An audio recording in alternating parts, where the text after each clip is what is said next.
Hello, everybody. Scott Golden here with the WCW Saturday Night Review Series for April 15th, 1995, as we continue to move forward. These are, for the most part, the next few shows anyway, are shortened, or the next two shows are shortened shows. Um, they don't all remain that way, but that's what these couple are here. The next 2 weeks anyway. So that's that. And April of 95 in WCW, not exactly a write home about it sort of time. Bob Starr and uh, Alex Wright start us off. Wright, a teenage prodigy at the time, second generation superstar from Germany, and they're still pushing him pretty hard at this time, almost a year after his debut. And Bob Starr, not exactly the shining star, no pun intended, of enhancement talent to put in there with him for sure. And so we see a tackle, and pull over, hard shots by Wright, who manages a drop kick under the chin, among other things, and Wright tries to do everything he can to get things going quickly. Basic headlocks and the like by Alex Wright for the next little while, and hard shots by Bob Starr. Bob Starr, probably one of the weaker enhancement talents at the time, who, if you've ever heard him in an interview, and I have had that displeasure a couple of times, certainly thinks he's a much bigger star, no pun intended, than he actually was.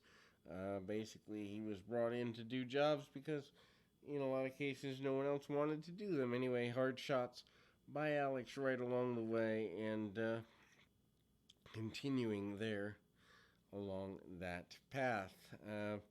Right with some hip tosses and continuing to go on the beaten path, or not so beaten path. Jump leg, back kick, side kick, thigh kick type maneuver by Wright, who manages to continue going forward that way. Alex Wright promising to be one of the better guys at the time. Wanting to get some gold under his belt. Talks about the television championship and other championships in the post-match promo. We see a promise, 4 stars in Stripe, Bagwell, and the Patriot in the later in the program. They are seen as a pretty big deal, hype for the upcoming Slamboree 95 deal, including Legends matches, among other things. Certainly the Slamboree concept, which they started in 93, run through here, not exactly a great thing. Anyway, Ming alongside Colonel Parker, who has still is looking for a major feud to sink his teeth into. They do build towards him and Sting in the summer months, but we're not there yet. Punch kick and basic stuff, including a backside kick by Ming, who used to be Haku.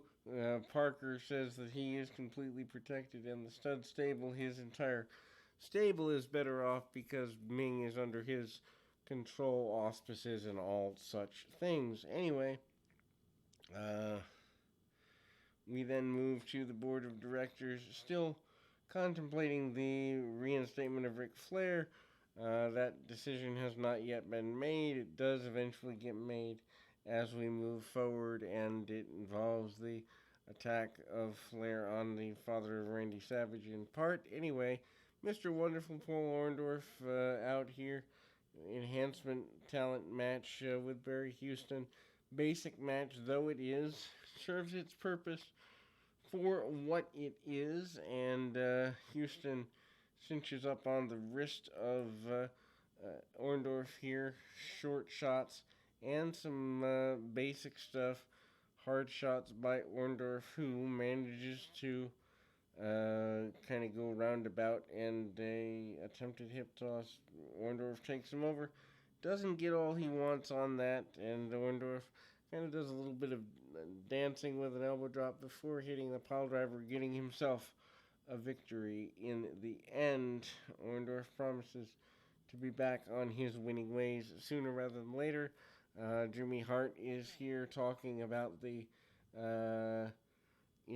the glory that is Hulk Hogan and the desire that Hogan, I guess, wants to see Ric Flair partially reinstated. Anyway, Flying Brian Pillman, who's stumbling around without a major feud here in 1995. I guess he does revisit Austin a little bit, but,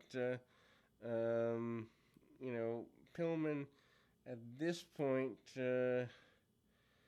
lacking direction, hits a knee drop and other basic things, drop to holds and the like. Pillman has feuded with Steve Austin before, after the breakup of the Blondes, and that is accentuated again and gone back to again now that Colonel Robert Parker is in the picture for Austin's benefit here. As we've seen in previous weeks, arm locks and basic stuff, and Pillman gets a victory there. They're plugging the U.S. title tournament.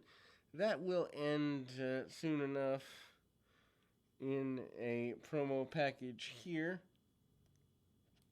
And then again, we go back around to Arn Anderson in a tag match.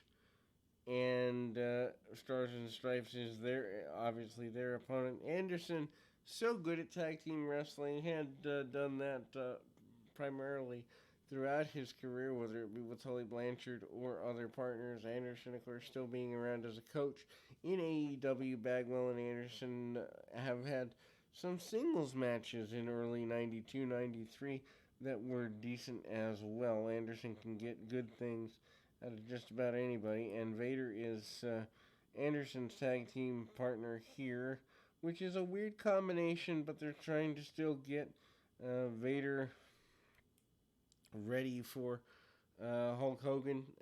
Some tag offs there, basic things. Odd that Vader would be back in the line with Anderson, but they've kind of split Anderson and Flair off a little bit from each other. Not as much as they would through the summer months, but it's there. Vader goes brawling against Bagwell and takes him out pretty aggressively. Short clothesline there, and Ric Flair out to monitor this whole thing because of his interest in Arn Anderson.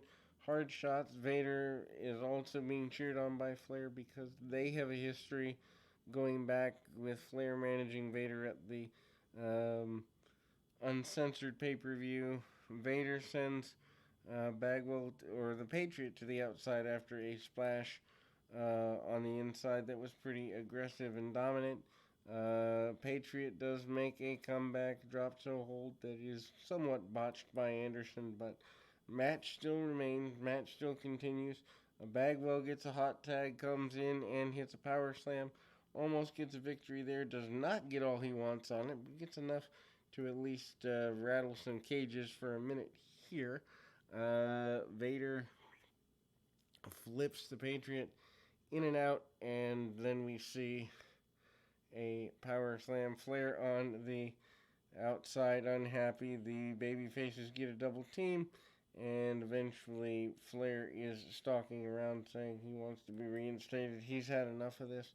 Post-match, and there we go as we move forward into more and more of WCW Saturday Night. We've got over 1,300 audios available for your listening pleasure. Please feel free to reach out if there's something you'd like to see us cover in the form of a series in the future. But until next time, keep your feet on the ground, your mind in the moment. Until next time, everybody.